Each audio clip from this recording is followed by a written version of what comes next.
one-ish.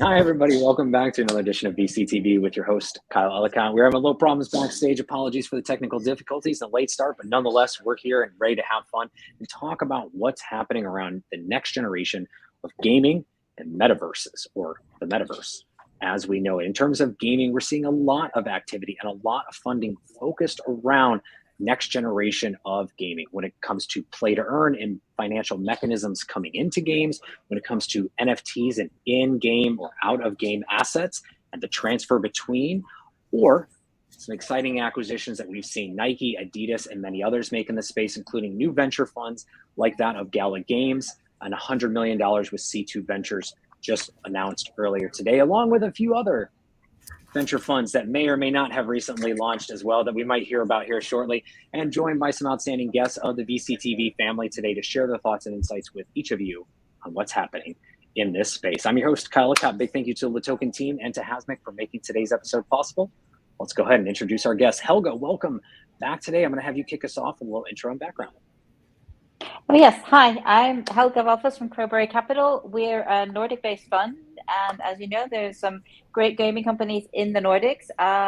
We've invested in gaming companies in Iceland and Finland and so far, but we've also looked at a lot of games in Sweden and Norway. Crowberry invests early at seed stage, and we really, our games thesis is first of all, we always go with a fund that is just in games, and B, we're always looking that they're using some sort of new technology, which is why the metaverse is very exciting, and also cloud computing is something that we've really been looking at and how you can use that more in games. So we're investors in a very exciting game called Mainframe, which has yet to be launched, but the A and B round were led by A16Z, who has a similar thesis to cloud native games as we do.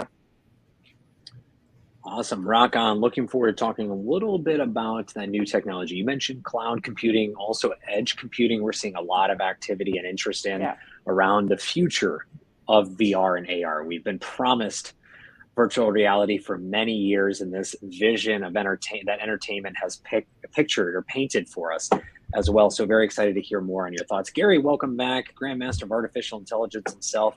A little intro and background for everybody. Yeah, great to be here, Kyle. My name's Gary Fowler. I'm a serial entrepreneur and investor. Done 17 companies and 2 unicorns. I was on the original management team of Click Software, which was sold to Salesforce for $1.35 billion, and Eva.ai. I'm the CEO, president, co-founder of GSD, Get Shit Done Venture Studios, premier AI and quantum venture studio. We love the metaverse. Last week I published an article on the metaverse in Forbes. And 3 weeks before that, another article about how life and work will be, what it will be like in the metaverse. So let's go on. It sounds great. Awesome. I imagine it's going to be kind of like this. We see each other in windows of fours, kind of not yet avatarish, but nonetheless excited to hear more on your thoughts, Gary. Last but not least, Tobias, welcome back. A little intro and background for everybody. Absolutely. Thanks for having me. It's always a pleasure. We're basically an early stage fund completely focused on the blockchain space.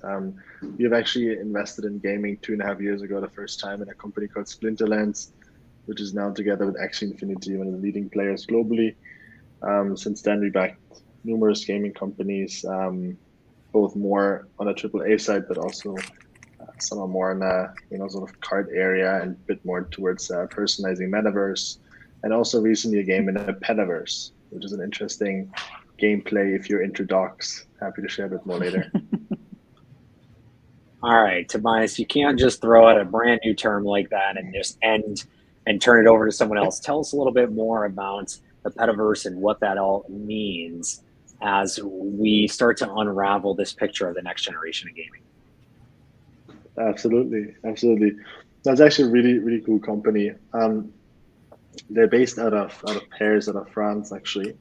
So it's a young, very experienced team, and they're trying to, or they're already doing it. They're already personalizing their metaverse, right? And they call it, it's called petaverse, essentially, from having a pet. And the company is called Dogami, And the interesting thing is you can have your own dog, which is your NFT essentially.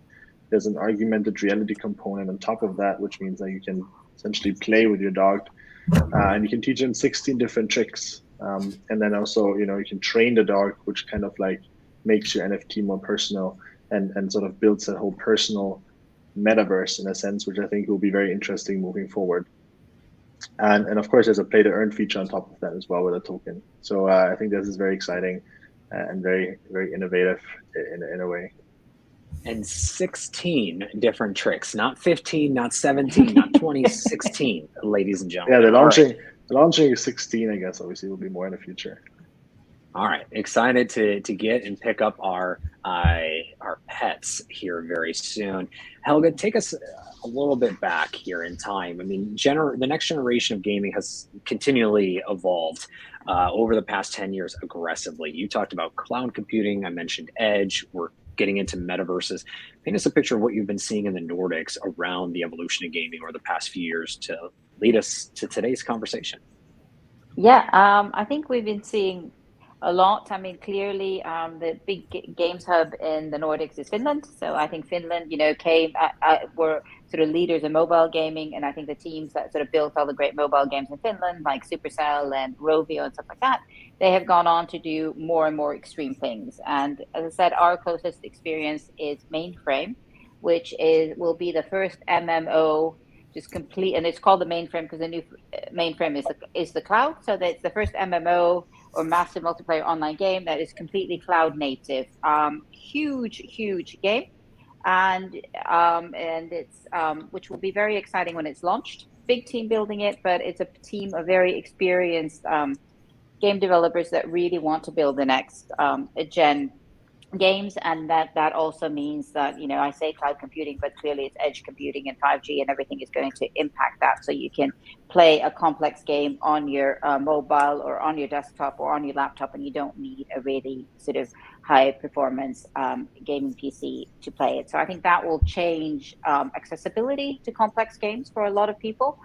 The other thing that I've been a believer in what was once called VR and then became sort of mixed reality and is now the metaverse for a long time, and have been waiting for that. And I think it's going to happen. And I think, the last sort of VR wave, which was around 2015, 2016, you kind of see some of those companies are still alive, and they have really developed and tooled up to be able to take advantage of the metaverse. So I think there are lots of games companies in the Nordics that were kind of tooling up around 2015, 2016, managed their funds really wisely, have really followed the trend. And I think, if you have like Oculus or Facebook, and now with Apple having some glasses and things like that, I think that's going to be an exciting trend. And Crowberry is in a company called Altent, who has the sort of fantasy game on Quest called Waltz the Wizards. They've really ridden the Quest wave, but they also have so many tools, both using AI and all sorts of analytics about how you move in a AR space and in a VR space, and it really helps them develop games very, very quickly. And I think it's really interesting, all these tools that I think we haven't utilized on a mass scale yet, because sort of metaverse hasn't scaled yet, but I think it's set to take off in the next couple of years. That's what I was going to ask next, is when do you think that's going to happen? I mean, the data analytics behind some of these tools is phenomenal, or will be phenomenal. But when do you, Helge, really believe that this will start to take shape? I mean, we've been promised some of these, pieces or tools for many years. And as consumers, separating us as investors for a moment, as consumers, we have not yet caught up, or we've been yearning to adopt, and maybe the tech just wasn't to our liking. So when do you think that tipping point is over the next 5 years, or maybe is it further beyond? What do you see that as? People are always predicting the next tipping point. I personally think it's coming very soon. It's also when you have full transparency, when you have lighter sort of headsets and things like that. I know, all the sort of hardware makers are working on the next gen of headsets, and they have evolved a lot over the last 5 years and are increasingly comfortable, increasingly mobile. I think once you have more transparency, so you can really truly mix AR and VR and go between the two worlds, I think it's going to happen. And it'll be really, really interesting to see what Apple comes with. out with, because just like, it's just like, the smartphone delivered everything we'd been waiting for 10 years. When we got the iPhone, all of a sudden, all this stuff that we were going to do on our phones from like 1999 till 2007 happened. And I think, again, all this stuff that we've been waiting for, maybe there will be sort of an Apple headset that will be amazing, and all the content that we've been thinking about and wanting to create since 2015 is going to happen once the Apple launches a headset. But it's also really interesting to see what Facebook is doing, and their headsets are improving and improving. So I think, the next gen Facebook headset will be really, or Meta headset, I should say, will be really, really interesting. So Sorry, it's I have to use Meta. Yeah. That's right. It's okay. On our show here, it can be Facebook or Meta. We're all the same here. No worries. But it's interesting. There's a lot of conversation when it comes to gaming around headsets. But when we look at the world around us, there's displays everywhere. Do you think, Helga, from your experience, that and Gary, this is coming to you next, so get ready. Do you think we actually move away from headsets and start looking at displays? So whether it's a wall, whether it's a window, whether it's any kind of display anywhere, that we actually start engaging that way versus waiting for the next Oculus or otherwise headset? Yeah, why not? I mean, we're already doing that. We're all looking at a display right now. So we kind of spend our life looking at displays around us. And I think these displays are going to become more complex and better and on demand. And maybe that's like the AR, the AR world, or that we can use our phones to sort of display something in a wider context. So I think that's going to be part of the metaverse. So definitely, I think, it's not just, internalizing and looking at hardware headset, but I also think so that's a really good question. I should have mentioned that. But I think, displays around us are also going to be very important. And we're already nearly there. If we think of how we use displays today compared to 10 years ago, and, what's it going to be like in 10 years' time? That's a great question. Displays all around us, just constant displays. Exactly. Gary, similar question, but more from a societal standpoint. I mean, what does day-to-day life look like, in your opinion, around this development into a more digital life, a more metaverse-driven future? It was interesting, Kyle. I had a conversation with a company last week, and the company makes wheelchairs. They're AR, VR enabled wheelchairs where people can, so if they don't have legs or they can't walk, they can actually experience what it's like to have those, kind of like the movie Avatar, right? To have those limbs back again.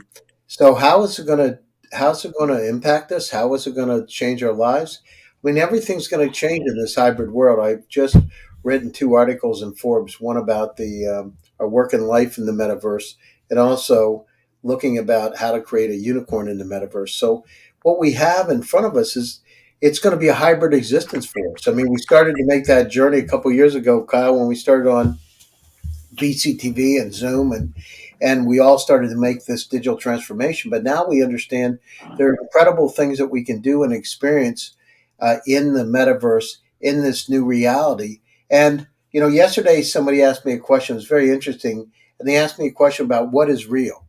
What will real mean? Well, real means whatever you perceive that to be, right? It's going to be a little bit different than anything we've experienced before. So we can physically be in other locations, but the real key is creating the society and the economy in the metaverse. So one of the companies we have, a Cosmic, and if you're listening, Anika, hello. Cosmic is a metaverse company, and imagine really being able to get rewarded. In that case, with Cosmic, it's rewarding things for doing good and compassion with brands and loyalty, that kind of thing. But we're going to create in totally new economies. And the great news is that's the journey that we're on. The great news that the world's really looking forward to this democratization of opportunity for each and every one of us. And, when I first started to dive into this, the metaverse, probably a year ago, people thought it was kind of funny. I started talking, you and I talked about it, AR and VR, but that was the beginning, right? People say, well, when did Facebook get started in the metaverse? Well, when they bought Oculus, that started then. It's not like something that's just started. It's just, we're willing to embrace this new life that we have. We're willing to embrace this new work that we have. So it's going to be pretty interesting. And the companies that participate and understand how to optimize it with NFTs, with crypto, with all kinds of things, all types of new parts of the economy are going to be able to thrive. The companies that don't embrace it are probably going to die because nothing good's going to happen. Well, and some could argue on the Meta/Facebook, for those still working through the transition, all of us included here. Some could argue that that's, Facebook's always been in that business, and it was just a build up to what they are now today with all these building blocks. And Tobias, I'm going to come to you next. Looking at things from a very decentralized standpoint, investing in blockchain-based gaming for the past 2 years, what are we missing? Or what components are missing when it comes to the technology stack that is being created to build these games and future metaverses? I mean, I think right now what we've seen, it's still very much startup driven, right? And that's obviously not a bad thing, but the problem right now is that building such, meta worlds or games, especially AAA games, what we've been seeing is something which takes a lot of time and a lot of resources. And now, which we can see in various different examples. I don't want to say any names now of projects, but development projects from a product perspectives are spread out across years, even tens of years, but they're already currently raising a lot of money at very high valuations on tokens, which then is a question if this hype and this interest into the specific projects can sustain over the development cycle to make it an actual product and to form it into an actual product. That's where obviously a Facebook, a Ubisoft, a Tencent, and Ubisoft got into the NFT space, right? And their video on YouTube, I think, got a 95% or 95% dislike, and it took it down, right? So they still did something wrong in a way that it didn't reach the public as much as they wanted. So I think startups doing a better job in terms of building the community and building the hype, but they lack the resources to essentially playing within such enormous development cycles in the short term, where I think there'll be a mixture driven by governments, so the corporates and startups. So Tobias, I want to come back to Ubisoft real quick. There was, for those listening, there was a big announcement that they were going to get into creating an NFT marketplace with in-game assets and potentially moments, if I recall correctly. But that was going to start with one particular game, Tom Clancy's, one of his latest versions of the game, but that could potentially scale into multiple games where you could take assets in and out of games and bring them along with your journey of the avatar that you're building and you're living in a metaverse. So Tobias, why were people so disappointed in this? I mean, one of the biggest gaming companies in the space says, hey, we're going to embrace this technology and bring it into the world of gaming at scale that consumers have been asking or looking for. Why the pushback? Is it because maybe NFTs are just looked at as a certain way and not necessarily as a utility yet? What's your thoughts on that? And then Helga, I want to get yours. I feel like you've got an opinion on this too. So Tobias, you first. No, I think before answering the question, I want to say this is 100% going to happen, right? And these big games are going to build economies where you can take your assets from an in-game perspective or from a metaverse perspective into various different assets, into very different places. And you will never leave essentially the Ubisoft metaverse, right? Or the Tencent metaverse. And potentially you could even use your in-game assets to, essentially lend money, right? Or take them in the DeFi space and, actually back loans as collateral. Like they will embrace as full-blown assets moving forward. However, what I think the challenge right now for Ubisoft was that it wasn't seen as that utility, as you mentioned, right? It was more like seen, okay, we need to rush into this right now because it's so hot, it's so important, everybody else is doing it, and we just try and do the first move advantage. But I think from a gamer perspective, it wasn't seen as actually what the NFTs does, right? It was a way for users potentially to make money. And I think that's what the pushback was. And I think that's where, the utility and the community in a sense was missing to build that on a very, very strong basis, right? Because an Axie Infinity or a Splinterlands, you have a community which is very much built on top of crypto native people as of now, but Ubisoft doesn't necessarily have that yet, right? Which I'm not saying that they should not go into that space, but I think they should probably like think it more through and build a community around it and bring that utility as ground case towards the game, right? And not the NFT. Like, it doesn't matter if it's NFTs or not, right? The utility is what matters. Right. Helga, any further thoughts on that? No, I was just thinking, thank you. I probably can't explain it as eloquently as Tobias, and I'm sure he has a lot more experience on NFTs than I do. But I was just kind of thinking, first of all, it's kind of sad if there will be Ubisoft World and Tencent World. So it will be not, just like, we have sort of the division of gamers. And if you really want to be able to move your assets seamlessly between games, it would be great that we wouldn't build little unions of games that you could go beyond the corporates, and maybe that's DeFi is the magic to that. You can take assets from Ubisoft World or Tencent World and sort of build some value on DeFi itself. So that's one thing, and I'm also just curious about how this will sort of translate into esports. Because, once you can tokenize your assets in a game and you become a really great game player, maybe it won't be as much about competing sort of on the stage, but maybe it's more about competing within the game with the general public, and, the best players win. So it's just, for me, I think it will be an interesting development. Absolutely. I don't know Gary, if you guys have thoughts on that. Yeah, Gary, any thoughts? No, I mean, the situation, well, lots of thoughts.